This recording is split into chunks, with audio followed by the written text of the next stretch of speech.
nak bincang agama, nak dakwah, bukan bincang agama, tetapi bincang ilmu.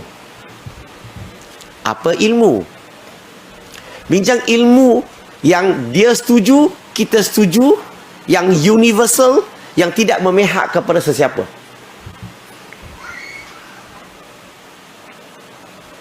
Saya bagi contoh. Kalau saya jumpa orang bukan Islam, kamu kan ada kawan non-Muslim kan? Cuba tanya dia. Contohnya, Acong, wah, saya dah kenal you ada 10 tahun kah? Ada. Kita duduk sama-sama sini dekat 10 tahun kan? Sampai hari ini saya pun tak tahu, you ni ada agama ke tak ada agama? Dia akan kata apa? Oh, saya agama ni, saya agama tu. Okey. Oh, you ada agama. I see. Dalam agama kamu ada percaya Tuhan kah? Biasanya dia kata dia percaya Tuhan. Kita cakaplah kita pun percaya Tuhan. Dalam agama kamu ada percayakah ini alam ni Tuhan ke ciptaan Tuhan? Biasanya mereka akan kata ini alam ni bukan Tuhan, ciptaan Tuhan. Acong, saya pun percaya macam you lah. Tadi you percaya Tuhan, saya pun percaya. You percaya alam ini ciptaan Tuhan, saya pun percaya. Kita ni orang baik lah. Kita ni orang yang bagus. Sebab kita sama-sama percaya Tuhan. Bagus. Sekarang ni tanya dia, macam mana ya? Kadang-kadang saya pun ada sikit keliru lah. Macam mana nak kenal Tuhan? Macam mana nak bezakan Tuhan dan ciptaannya?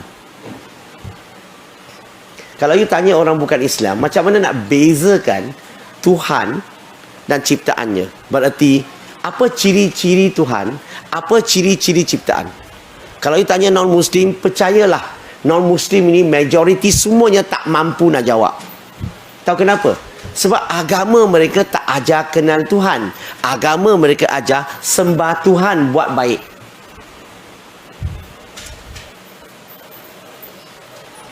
Islam bukan sembah Tuhan dulu. Islam kenal Tuhan dulu. Boleh bezakan Tuhan dan ciptaannya dulu. Kalau kita boleh bezakanlah, barulah kita menolak ciptaan Tuhan. Kita nak abdikan diri kepada pencipta. Betul ke tak betul? Baru boleh jadi la ilaha illallah. So tanya non-Muslim, biasanya mereka kata tak tahu. So kita bantu dia, kita tanya fitrah dia.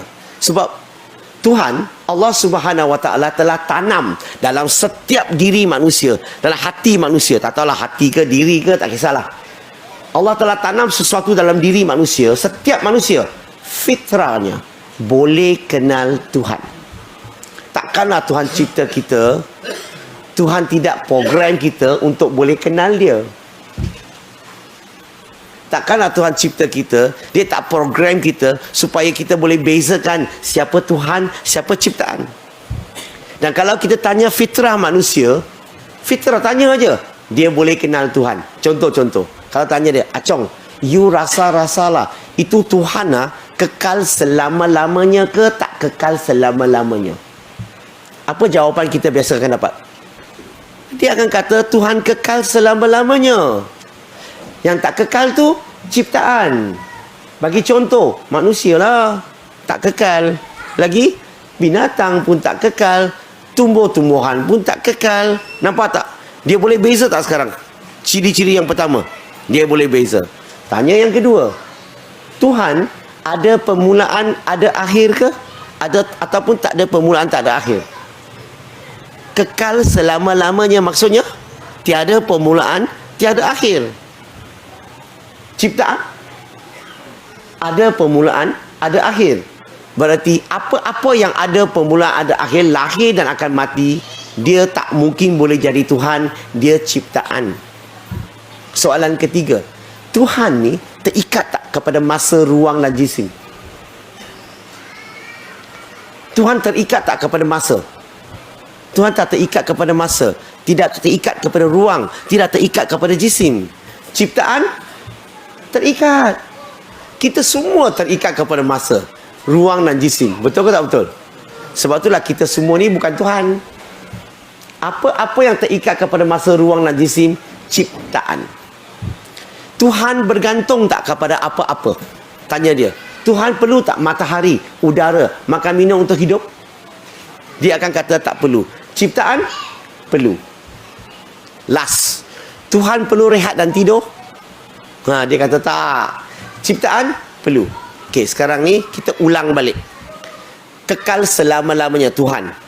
Tiada permulaan, tiada akhir, tidak terikat kepada masa, ruang dan jisim, tidak bergantung kepada apa-apa dan tidak rehat dan tidur. Ciptaannya sebaliknya. Kalau dia boleh jawab begini, sebenarnya fitrah dia sudah kenal Tuhan. Ciri-ciri Tuhan. Lepas tu bergantung kepada fitrahnya, berapa persen telah dicemari. Dia boleh kenal Tuhan. Sekarang ni terpulang kepada fitrah dia, berapa persen dicemari. Sebab dia sudah boleh bezakan. Sekarang ni kalau kau tanya dia, Acong dalam pasaran kan ada banyak Tuhan. Tahu pasaran tak? Dalam masyarakat kita ni ada macam-macam Tuhan orang sembah kan? Boleh tak you bagi saya satu nama, satu Tuhan yang orang sembah, yang ada 5 ciri-ciri ini? Kekal selama-lamanya, tiada permulaan, tiada akhir, tidak terikat kepada masa, ruang dan jisim, tidak bergantung kepada apa-apa dan tidak rehat dan tidur. Biasanya jawapan dapat apa? Mereka akan kata tak ada. Tak ada? Semua Tuhan dalam pasaran dia cakap tak ada. Maksudnya apa? Maksudnya dia surah lafaz la ilaha. Dia surah lafaz la ilaha. Dia telah menolak semua Tuhan dalam pasaran. Tak ada satu pun mempunyai ciri-ciri ketuhanan. Sebab dia tak boleh bagi satu nama pun. Tanya dia, ada tak mana-mana kitab di dunia sebut tentang ciri-ciri Tuhan sedemikian? Dia akan kata tak tahu atau tak ada.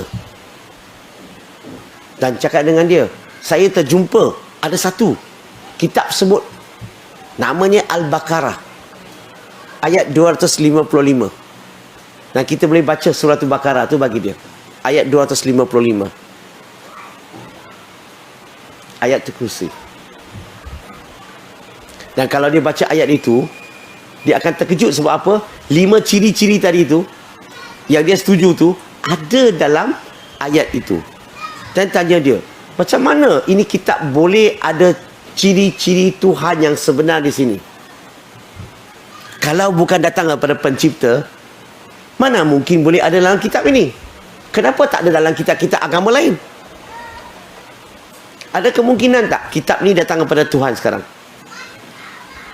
Kalau dia boleh terima ciri-ciri ini, sebenarnya fitrah dia telah la ilaha illallah.